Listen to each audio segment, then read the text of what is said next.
So, hindi yun yung in-expect ko na magiging dynamics pa rin namin. Like, she's still the Yasi na nakilala ko noon.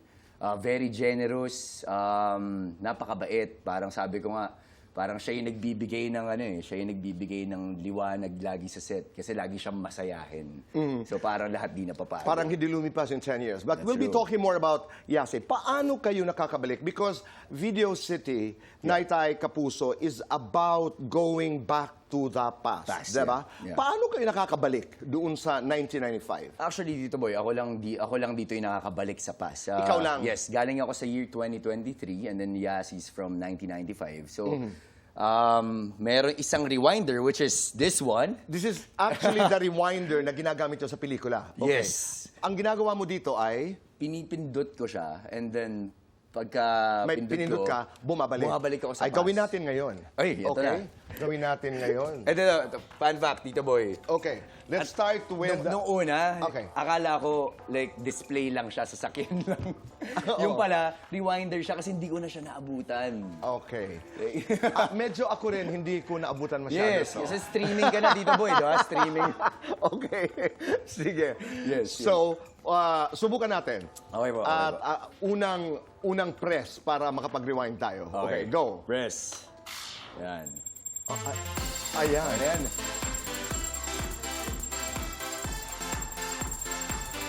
Asa na? Ayan, Uy, ayan. parang marami to ah. Wow. That's 2002. 2002. O, diretso na natin. Opo. Grade 5 teacher. Ano ang kwento? Grade 5 teacher. Eh, nakwento ko nga po sa isang sa press ko namin. Sabi ko dati kasi meron po ako nililigawan na teacher ko. Sobrang crush ko siya.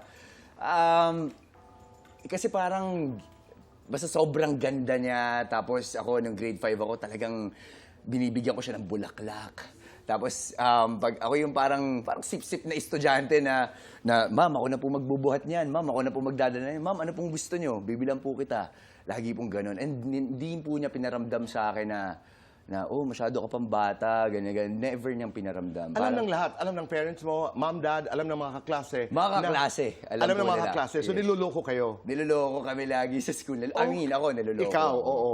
Pero saan umabot? Umabot ka sa, ma'am, Nagtapat po ako sa kanya. Sabi talaga? ko, Paano? Anong sinabi mo? Sabi ko, and parang noong time po na yun, sakto, naglabasan na, tapos ako na lang po, kaming dalawa na iwan. Sabi ko, ma'am, matagal-tagal na rin po ako nanliligaw sa inyo. Grade 5 Grade ka nito, 5 ha? po ito. Okay, and then? Sabi ko, baka pwede po maging tayo na. Ganun ka straightforward. So sabi niya sa akin, I'm sorry, I'm taken, ikakasal na ako next week. Umiyak ka? Hindi naman. Na-hurt ako. Na-hurt ng malala. Parang na-heartbroken ako nung time na yun. Na-heartbroken Yes, ka. Tito Okay, Boy. your first heartbreak. Yes. Press. Press.